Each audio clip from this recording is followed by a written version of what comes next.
बेचारा जीव पशुओं की तरह भार ढो ढो कर मर जाता है, परंतु इसके साथ कुछ भी नहीं जाता। जैसे कोई साहूकार अपना भारी बोझा किसी कुली से उठवाता है, परंतु उसके बदले में उसे उसकी मजदूरी मात्र ₹8 आने ही देता है तथा सामान अपने घर रख लेता है।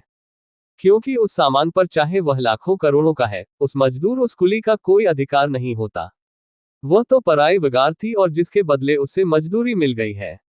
इसी प्रकार इंसान जो दुनियावी पदार्थ दिन रात मारो मार करके इकट्ठे कर रहा है, इसमें से कोई भी जीव के अंत समय काम नहीं आता। इसके बदले इसे केवल पेट भरने के लिए भोजन ही मिलता है। पवित्र गुरुवाणी में श्री गुरु अर्जन देव जी फरमाते हैं, जीव बिगारी कह सिरी दी जही दाम, कोई खसमय कह गृही उन दुख सहाम। माँ 5-179। इसी प्रकार यह जीव भी अपनी श्वासों रूपी पूंजी को इस काल के देश में झूठे सौदे करके गंवा लेता है। नाम जो सच्चा सौदा है, जीव उसका व्यापार नहीं करता। नाम की प्राप्ति के बिना जीव इस अनमोल जन्म को, जो लाखों खर्च करके भी हाथ नहीं आता, कौड़ियों के बदले गुम करके चला जाता है। सारी बुल्ले शाह जी फरमाते हैं, तेरे गोहरे रुलदे कखीनी, जहरे हत्थ न आवन लखीनी। तून याद मेरी गल्ला रखीनी, जद जाएंगी बाजी हार कुडेट। कत चरखा नाल प्यार कुरे ना एवे वक्त गुजार कुरे। मिले जन ना बारंबार कुरे, ना सुती घुरारे मार कुरे। जीव के एक श्वास की कीमत हीरे, लाल जवाहर तथा 3 लोक की संपत्ति के बराबर है। इतने कीमती श्वासों को जीव विषयक विकारों में गंवा रहा है, परंतु इसका इसे कोई ज्ञान नहीं है। किसी महात्मा का कथन है, हीरे लाल जवाहर है श्वास तेरे, बंदे खर्चदा खूब संभाल नहीं। गिन के जिस्म खजाने दे विच पाए, घट वध दी कोई मजाल नहीं। जरा खर्च ले नाल ख्याल बंदे, असली लाल ते नकल दे लाल नहीं। इहो लाल तून कीमती समझ लेने, बिना नाम तो इन्हा नू गाल नहीं। नाम जप के गुरु देला लेखे, एवे विषया दी अग विचर जाल नहीं। घाटा 24,000 दा नित पैदा, वाधा होन दी कोई भी चाल नहीं। मुख जान ते लाहनता पैन तैनू, तेरे नाल दा फेर कंगाल नहीं।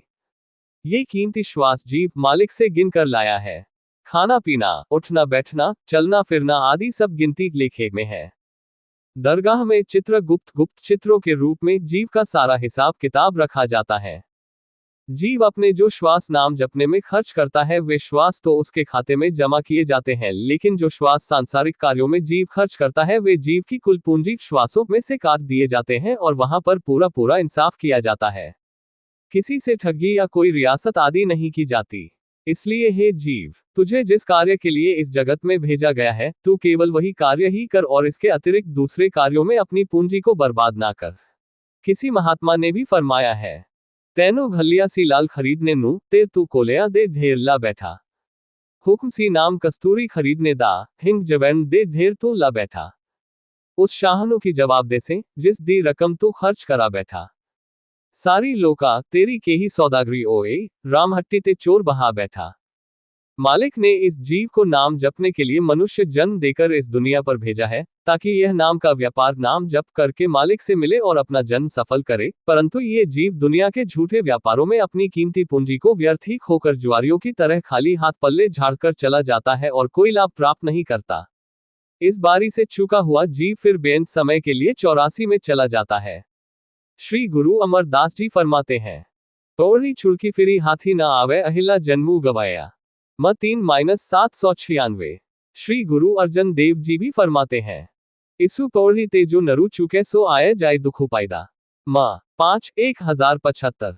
मनुष्य जन्म मालिक के देश सचखंड तक पहुंचने के लिए एक सीढ़ी है। जो जीव एक बार इस सीढ़ी से चूक गया, यानी इस जन्म में मालिक से मिलाप न कर सका, तो फिर वह आवागमन के चक्कर में दुख उठाता फिरेगा। जिस प्रकार किले में से बाहर निकलने के लिए केवल एक ही दरवाजा होता है, इसी प्रकार 84 लाख जूनी के इस लंबे जेलखाने से आजाद होने के लिए केवल मनुष्य जन्म ही एक दरवाजा है। इसी जन्म में हम मालिक की बंदगी और भजन सुमिरन द्वारा उससे मिलकर 84 के जेलखाने से सदा के लिए छुटकारा पा सकते हैं। इसे हम निम्नलिखित उदाहरण द्वारा भी समझ सकते हैं। एक जेलखाना है जिसकी 84 लाख कोठरियां अलग अलग दर्जे के कैदियों के लिए बनी हुई हैं। उस जेलखाने से बाहर निकलने का केवल एक ही दरवाजा है। एक गंजा तथा अंधा आदमी उसमें से बाहर निकलने के लिए उसके अंदर चक्कर लगाता है। दरवाजे को ढूंढने के लिए वह अपना हाथ दीवार से लगा लेता है और दूसरे हाथ में लाठी पकड़े हुए है। जब बाहर निकलने का दरवाजा आता है तो उसके गंज में खुजली होने लग जाती है और वह दीवार से हाथ हटाकर अपनी गंज को खुजलाने लग जाता है तथा इस प्रकार दरवाजा निकल जाता है। एक बार बाहर निकलने से चूका वह व्यक्ति दोबारा फिर से 84 लाख कोठरियों की उस जेल में चक्कर लगाने लग जाता है। इसी प्रकार हमें 84 लाख जूनी भुगतने के बाद यह मनुष्य जन्म रूपी दरवाजा इस 84 की जेल से रिहाई पाने के लिए मिला है। परंतु हम काम, क्रोध, लोभ, मोह, अहंकार और मन माया आदि में अंधे तथा तृष्णा रूपी खाज से गंजे हुए इस मनुष्य जन्म रूपी दरवाजे को हाथ से खो बैठते हैं। परिणाम ये होता है कि जहां से हम भटक कर आए थे उसी में फिर जा पड़ते हैं। क्या पता है कि इससे पहले भी कितनी बार हम मनुष्य जन्म रूपी दरवाजे पर पहुंचकर इसे ऐसे ही गुजार खो गए हैं। गौर करो, अब भी हम मनुष्य रूपी दरवाजे पर खड़े हैं। अभी भी कुछ नहीं बिगड़ा है। अब भी हम 84 लाख जूनियों के जेलखाने से निकल सकते हैं। यदि अब भी हमने इसे पहले की तरह गंवा लिया तो फिर यह मुश्किल से ही हाथ आएगा। 84 की इस लंबी जेल से रिहाई पाने के लिए इस कलयुग में केवल एक ही साधन संत सद्गुरु की शरण लेकर नाम की कमाई करना और शब्द अभ्यास द्वारा अपनी सूरत को अंतर शब्द के साथ जोड़ देना है। ऐसा केवल सद्गुरु की दया मेहर से ही हो पाता है। संत महात्मा जीव को समझा बुझाकर नाम जपने की युक्ति, नाम का तरीका बता देते हैं, जिसके अभ्यास से इसके मन से सभी संशय और सभी भ्रम आदि दूर हो जाते हैं तथा जीव अपने अंदर ही मालिक को प्रत्यक्ष देख लेता है। संत महात्माओं के सत्संग में इस बात की समझ आ जाती है कि वो परमपिता परमात्मा अल्लाह वाहेगुरु जीव के अंदर ही है, बल्कि यह इंसान खुद ही भगवान है, परंतु मन तथा माया के प्रभाव से यह अपने आप को इंसान कह रहा है, यानी यह जीव भगवान से इंसान बना फिरता है। वास्तव में ये बंदा खुद ही रब भगवान है, केवल आवश्यकता अपने आप को तथा अपनी आत्मा को पहचानने की है। जब बंदा अपने आप को पहचान लेता है तो फिर बंदे और रब में कोई अंतर नहीं, बल्कि फिर ये बंदे से रब अर्थात इंसान से भगवान बन जाता है। इस संबंध में श्री गुरु अमरदास जी फरमाते हैं, मन तू ज्योति स्वरूपु है आपना मूलु पछाणु माँ 3-441। इसी प्रकार श्रीमद् भागवत पुराण में भी एक जगह आता है, सारे प्राणियों के हृदय मंदिर में परमात्मा रहता है। मुसलमान फकीर भी इसी विचार से सहमत हैं। लिखा है कि खुदाबंद करीम ने इंसान को अपने नूर से अपने जैसा बनाकर भेजा है और फरिश्तों को हुक्म दिया है कि तुम सब इसको सजदा करो। भगवान ने इंसान को अक्ल, हुनर आदि बेंत गुणों के भंडार बख्शे हैं। इंसान ने अपनी बुद्धि के द्वारा बहुत ही अजीब से अजीब आविष्कार किए हैं। अथाह समुद्रों में तैरने वाले बेड़े, बहुत तेज रफ्तार से उड़ने वाले हवाई जहाज तथा रॉकेट और टेलीविजन, वायरलेस, एक्सरे एवं कितना ही और सामान सब विज्ञान के नए नए आविष्कार हैं, जो कि इस इंसान की बुद्धि का ही चमत्कार है। आज यह अपनी बुद्धि द्वारा चंद्रमा आदि उपग्रहों तथा कई ग्रहों पर भी पहुंच चुका है और बल्कि यहाँ तक कि इंसान उन पर आबाद होने की योजनाएं भी बना रहा है। इस प्रकार जैसे इंसान दिन प्रतिदिन सफलता की तरफ बढ़ रहा है, ये सब बरकते मालिक की ही देन है।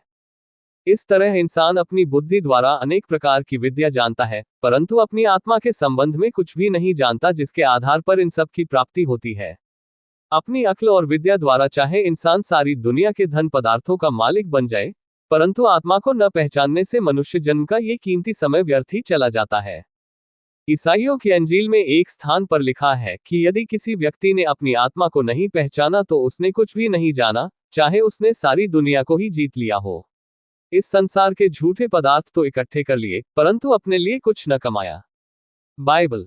इसी प्रकार दुनिया के महान सम्राट सिकंदर ए आजम की एक उदाहरण आती है। वह दुनिया के बहुत से हिस्से को जीतकर उसका मालिक बन गया था, परंतु अपनी आत्मा के लिए वह कुछ नहीं बना सका था और वह इस संसार से खाली हाथ तथा नंगे पांव चला गया और झूठ का सारा सामान यहीं पर पड़ा रह गया। इसलिए हमें दुनियावी पदार्थों को इकट्ठा करने में ही अपनी सारी आयु नहीं गंवा देनी चाहिए, बल्कि मालिक से मिलाप करके अपने जन्म को सफल करना चाहिए। वह कहीं बाहर जंगलों, पहाड़ों आदि में नहीं रहता, बल्कि वह तो हर जीव के शरीर रूपी मंदिर में विराजमान है। कोई भी हृदय रूपी सेज उससे खाली नहीं है। श्री गुरु तेग बहादुर साहिब जी फरमाते हैं, घट घट में हरि जू बस संतन कही उपकारी, कहो नानक तेह भजू मना भाऊ निधि उतरही पारी। म 9-1427। कबीर साहिब जी भी इसी तरह फरमाते हैं, हर घर मेरे साया सुनी सेज न कोय, बलिहारी वा घट के जा घट परगटी होए। सारी बुल्ले शाह जी भी इसी तरह फरमाते हैं, बुल्ले शहू असा थी वक नहीं, बिन शहू थी दूजा कख नहीं, पर देखन वाली अख नहीं, ताहिए जान जुदाया सहिंदिए। हर घट विच वसदा माही, पर रम्स किसे न पाए। वसे शाह रख तो रब निरे एवे भूली फिरे लुकाए। हर घर विच उसदा फेरा। बुल्ले शाह जी। महात्मा पीपा जी भी अपनी वाणी में लिखते हैं, जो ब्रह्मंडे सोई पिंडे जो खोजे सो पावे। पीपा प्रणवय परम तत्व है सतिगुरु होई लखावे। पीपा जी -695। मनुष्य शरीर की शान और महानता के बारे में फकीर सनाई साहिब फरमाते हैं कि जान रूह की वलायत के अंदर कई आसमान तथा कई उसके चलाने वाले हैं। जिस रास्ते पर आत्मा जाती है उसमें कई ऊंचाइयां तथा गहराइयां हैं। बहुत ऊंचे ऊंचे पहाड़, बड़े बड़े दरिया, गहरे और विशाल समुद्र, बियावान व विशाल घने जंगल हैं। ये दुनिया इस जान की वलायत के मुकाबले में इस प्रकार है जिस प्रकार समुद्र में एक बाल। इस संबंध में यह महदूद अक्ल, सीमित बुद्धि तथा वहम व ख्याल काम नहीं कर सकते। हम हैरान हैं कि यह कैसे हो सकता है। शम्स तरबेज साहिब जी फरमाते हैं कि वे पातशाहों का पातशाह पक की तरह दरवाजे बंद करके वज्र कपाट लगाकर पीछे छुपकर बैठा है। पांचवें पातशाह श्री गुरु अर्जन देव जी भी फरमाते हैं, एका संगति इक्तु गृही बसते मिली बात न करते भाई। माँ 5-205। एका सेज विछी धन कंता, धन सूती पिरु सद जागंता। माँ 5-737। अर्थात रूह रूपी स्त्री तथा पति रूपी परमात्मा इस शरीर रूपी सेज पर इकट्ठे रहते हैं, परंतु आत्मा मन के पीछे लगकर मोहमाया के नशे में अपने पति परमात्मा से गाफिल होकर सोई पड़ी है, इसलिए उस जागते हुए परमात्मा से मिल नहीं सकती। श्री गुरु रामदास जी भी यही फरमाते हैं, धन पिर का इकी संगी वासा विची हऊ में भीति करारी, गुरी पूरे हऊ में भीति तोरी जन नानक मिले बनवारी। म 4-1263। अर्थात रूह रूपी स्त्री तथा पति रूपी परमात्मा इस शरीर रूपी घर में इकट्ठे रहते हैं, परंतु इन दोनों के बीच अहंकार की मजबूत दीवार होने के कारण आत्मा अपने पति परमात्मा को देख नहीं सकती। पूर्ण गुरु की कृपा द्वारा ही यह अहंकार की दीवार टूट सकती है और मालिक का मिलाप हो सकता है। इंसान बहुत ऊंची हस्ती का मालिक है, परंतु अज्ञानता के कारण यह अपनी हस्ती से बेखबर है, इसलिए ये दर-ब-दर भटक भटक कर दुख भोग रहा है। महात्मा सुंदर दास जी जीव की अज्ञानता को एक उदाहरण के द्वारा इस प्रकार पेश वर्णन करते हैं। एक समय वन में रहते मृग राज की नार ने केहर जायो, कर कारण पाली के हाथ परियो, उनान के भैरू के संग रलायो।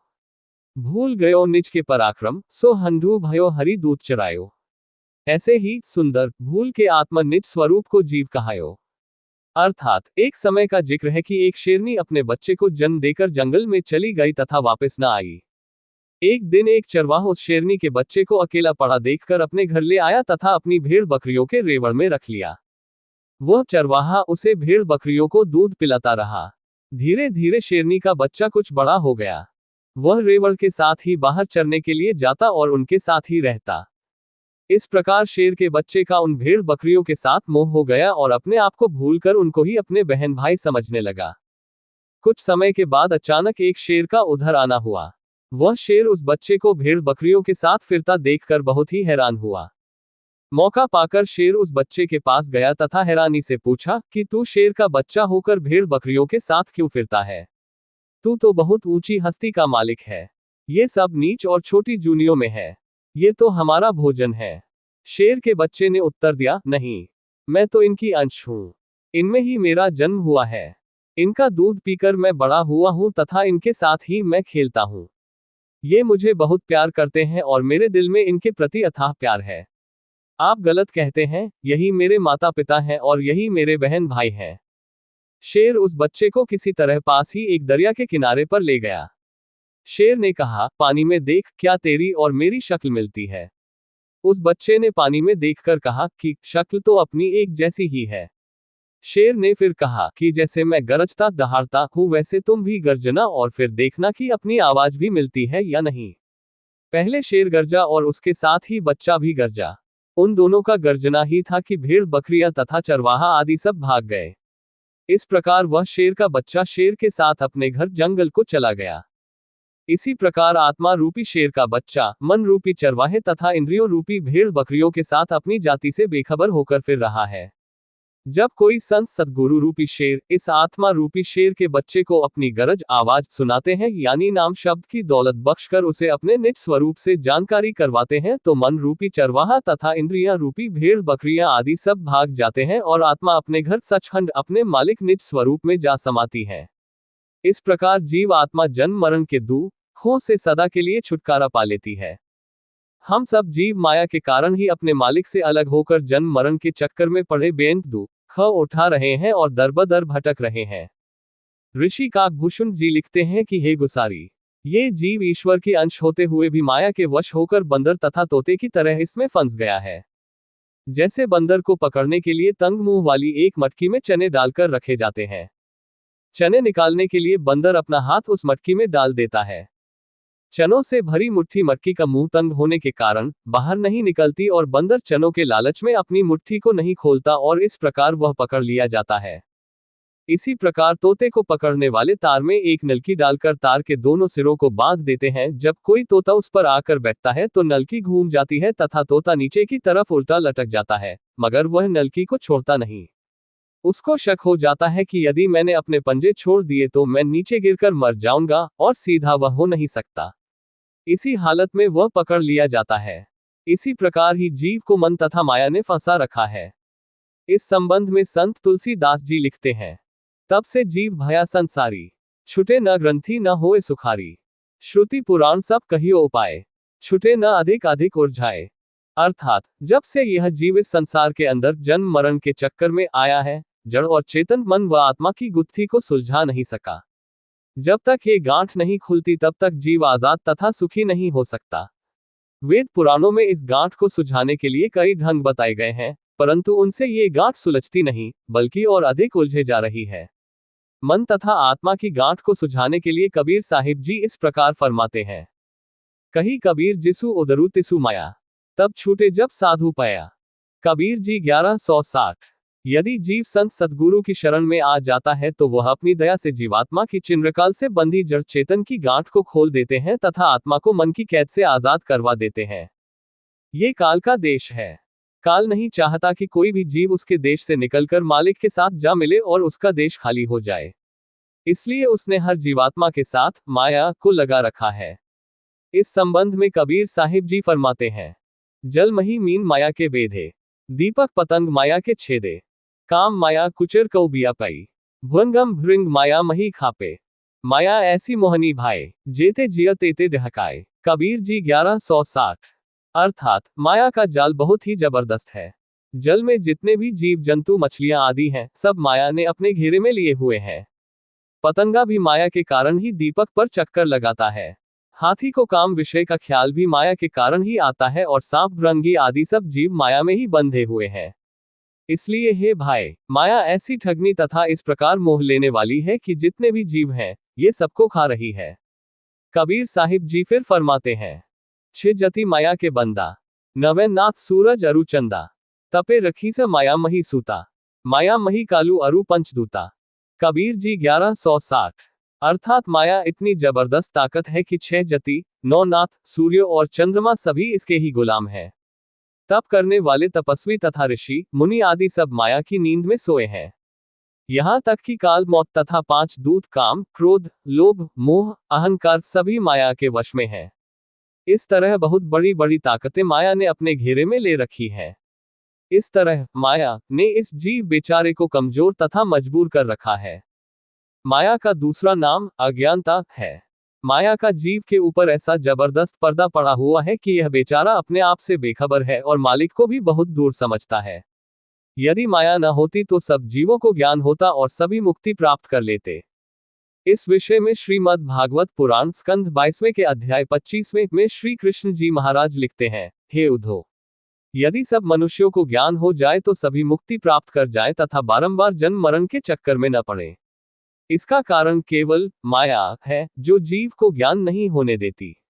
मैं जब चाहूं अपनी इच्छा के अनुसार बहुरूप हो जाऊं, इसी को ही माया कहते हैं। जब मैं उस माया की ओर देखता हूं तो सर्वगुण स्वरूप धारण करके जगत में प्रकट हो जाता हूं। माया क्या है? माया का अभिप्राय भ्रम है, अर्थात जिसका असल रूप कोई न हो और फिर भी हम उसे महसूस करें या देखें। जो कुछ हम देख रहे हैं, ये सब माया का ही रूप है, अथवा ये भी कहा जा सकता है कि जो वस्तु इन्हें मालिक से विमुख दूर करे तथा परमात्मा की याद में रुकावट डाले, उसका नाम माया है। माया ने अपना जाल संसार में इतनी सुंदरता तथा मजबूती से बिछा रखा है कि इसमें से निकलना जीव के लिए बहुत ही मुश्किल है।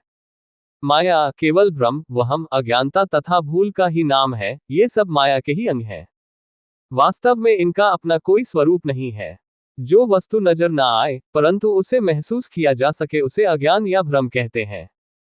माया के प्रभाव यानी अज्ञानता के कारण जीव अपने असली स्वरूप से बेखबर है और अपनी ही छाया को देखकर डर रहा है। जैसे एक कुत्ता शीश महल में जा घुसा। अब वह जिधर देखता है उसे अपनी ही परछाई नजर आती है। वह अपनी परछाई को ही भौंकने लग जाता है। अज्ञानता और भ्रम के कारण वह अपनी परछाई तथा अपनी भौंकने की आवाज को एक अन्य कुत्ता समझता है।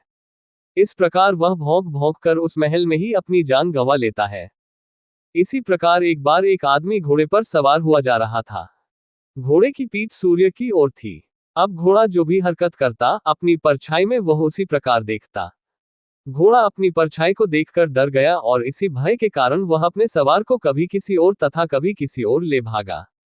सवार बहुत परेशान हुआ कि कारण क्या है, घोड़ा सीधे रास्ते पर क्यों नहीं चलता। किसी समझदार पुरुष ने उसे बताया कि घोड़े का मुंह सूर्य की तरफ कर दो। सवार ने उसी प्रकार ही किया। घोड़ा सीधा चलने लगा। इसी प्रकार हम भी माया रूपी छाया से डर रहे हैं। ये संसार केवल एक स्वप्न, कल्पना तथा ख्याल ही है, इसके अलावा और कुछ भी नहीं है। जो कुछ भी हम देख रहे हैं सब कल्पना मात्र है और मनुष्य के अपने मन की उपज है।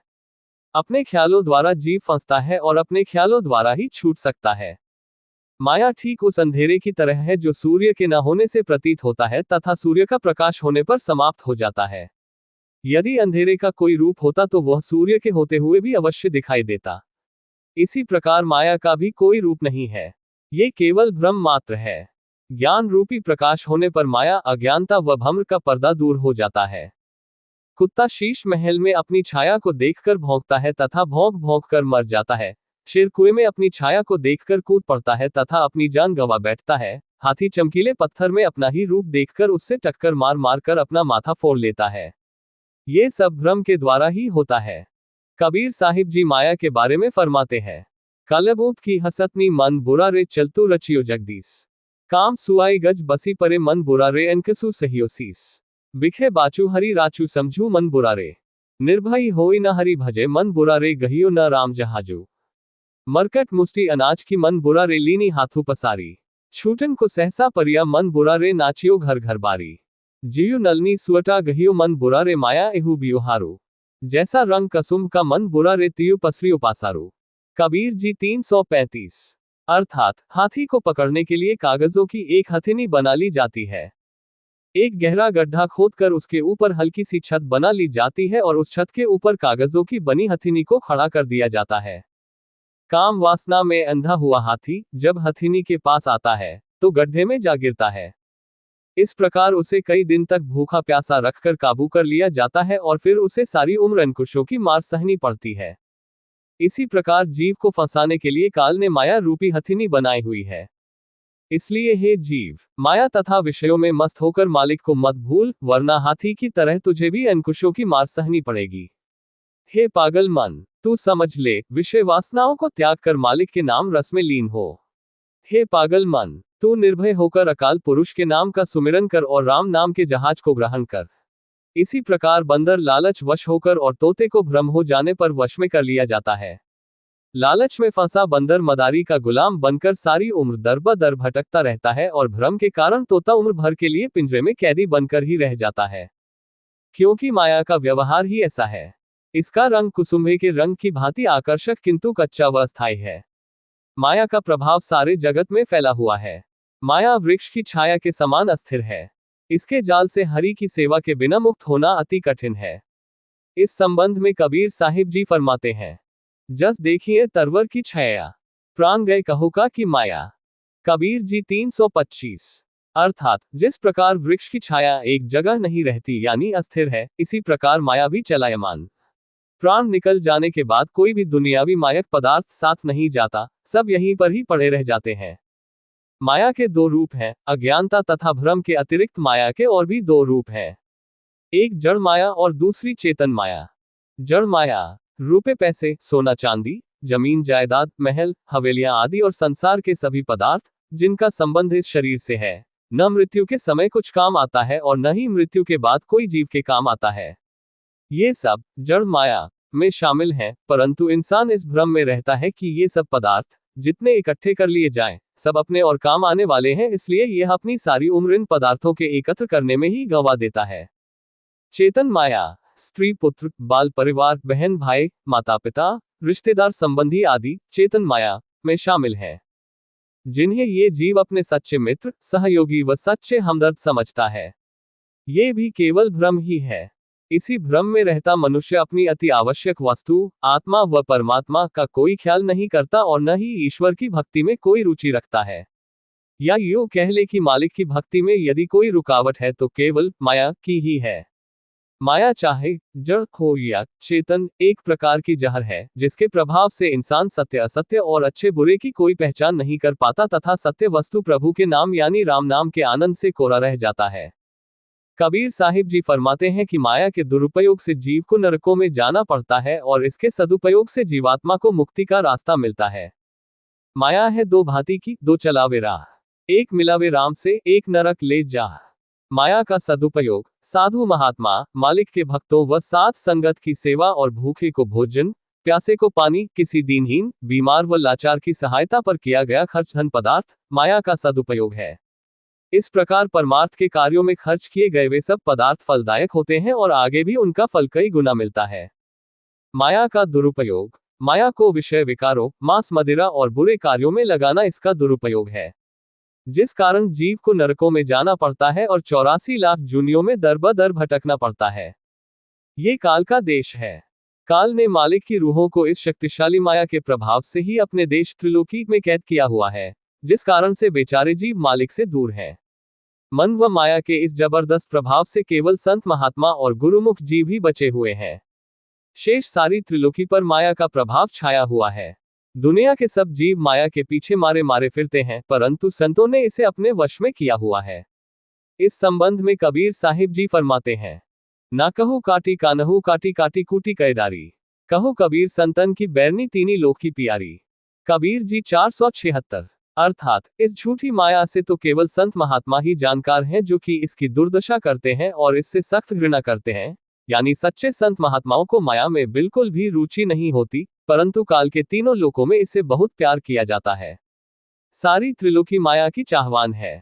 ये माया तीनों लोकों में खूब पसरी हुई है तथा जादूगरनी का काम करती है, परंतु संत महात्मा चौथे पद के मालिक हैं और वे ही इसके प्रभाव से बचे हुए हैं। कबीर साहिब जी फरमाते हैं, सरपनी ते ऊपरी नहीं बलिया, जिनी ब्रह्मा विष्णु महादेव छलिया, मारू मारू स्वप्नी निर्मल जली पैठी, जिनी त्रिभवनु दस्य ले गुर प्रसादी डीठी, स्वप्नी स्वप्नी किया कहू भाई, जिनी साचू पछानिया तिनी स्वप्नी खाए, स्वप्नी ते आन छूछ नहीं अवरा, स्वप्नी जीती कहा करे जमरा, इस स्वप्नी ताकी कीती होई, बलू अबलू किया इस ते होई, इस बस्ती ता बसत शरीरा, गुर प्रसादी सहजी तरे कबीरा। कबीर जी 480। कबीर जी ने माया को एक जालिम सरपनी का नाम दिया है। आप जी फरमाते हैं कि इस माया रूपी सरपनी से कोई भी बलवान नहीं है। यह ऐसी बलवान है जिसने ब्रह्मा सृष्टि के सृजनहार विष्णु सृष्टि की पालना करने वाले तथा महेश सृष्टि का संहार करने वाले आदि देवताओं को भी अपने प्रभाव से छल लिया है। इस सरपनी ने तीनों लोक डस लिए हैं, यानी तीनों लोकों पर इसका जहर फैला हुआ है। कबीर जी फरमाते हैं कि परंतु गुरु की कृपा से हमने इसे पहचान लिया है। हे भाई, जिसने सच नाम यानी मालिक को पहचान लिया है, उसी ने ही इस माया रूपी सरपनी को अपने वश में किया है। माया रूपी सरपनी से बढ़कर और कोई बलवान नहीं है। जब इस सरपनी को जीत लिया तो धर्मराय की कोई पेश नहीं चलती, यानी धर्मराय फिर कुछ नहीं कर सकता। जब तक माया रूपी सरपनी मन में बसी हुई है, तब तक जीवात्मा इसके बंधन से मुक्त नहीं हो सकती और यह अलग अलग शरीरों में भटकती रहती है। कबीर जी कहते हैं कि हम तो केवल गुरु की कृपा द्वारा ही इस सरपनी के जाल से मुक्त हुए हैं। काल ने माया का जाल इतनी खूबसूरती और इस विचित्र ढंग से बिछा रखा है जिसमें जीव अपने आप ही आकर्षित हुआ चला जाता है। इस जाल से मुक्त होने के लिए जीव अपने मन के अनुरूप जितने भी हाथ पांव मारता कोशिश करता है, उतना ही अधिक इसमें उलझता जाता है। निम्नलिखित शब्द में माया के जाल में फंसे जीव की मजबूरी को इस प्रकार वर्णन किया गया है। टेक सदगुरु होके माराओ मारा, केहरी गल्लो भुल्ला बैठा, इह देख के मस्त बहारा, प्रेमी जीवे न्याने जी न्याने, भुल्ला गया मैं देख देख के बने काल दे खेड खिडाने, सदगुरु अनमोल जीवन नू रोल के ना जा, कौड़िया दे वटे हीरा तोल के ना जा। दिन नू खा के रात नू सौ के क्यों कीमती वक्त गुजारा। होके मारा प्रेमी काल ने है जी मैनू कैसा भुलाया। मन माया जाल विच बड़ा ही फसाया। पंच चोरा वसपा के मैनू लाया विषया भुगताने। जिवे न्याने जी न्याने। सतगुरु जन दुर्लभ इह मिले बार बार ना। विषय ते विकारा रूपी जुए विच हारना। चला गया जे हथों लखा मिले ना साल हजारा। होके मारा प्रेमी चक्कर माया दे विच ऐसा आया। सपनी जो बच्चे नू घेरा पाया। घेरे विचों जान ना देंदी लग जांदी है खाने। जिवे न्याने जी न्याने। सतगुरु कीते ना करम जहरे करंसी आया। काल दी वगार ढो जन्म गवाया। बाज नाम नाल कुछ नहीं जाना जोड़े लख हजारा। होके मारा पेरमी भुल्ला के भुलेखे धंधे कुरेठा च फसया। दे के हथों लाल मन के कौड़िया लह हसया।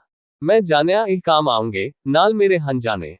जिवे न्याने जी न्याने। सतगुरु गुजर गई जहली की पछताना। रहिंदी है जहली ओहनू लेखे विच लाना।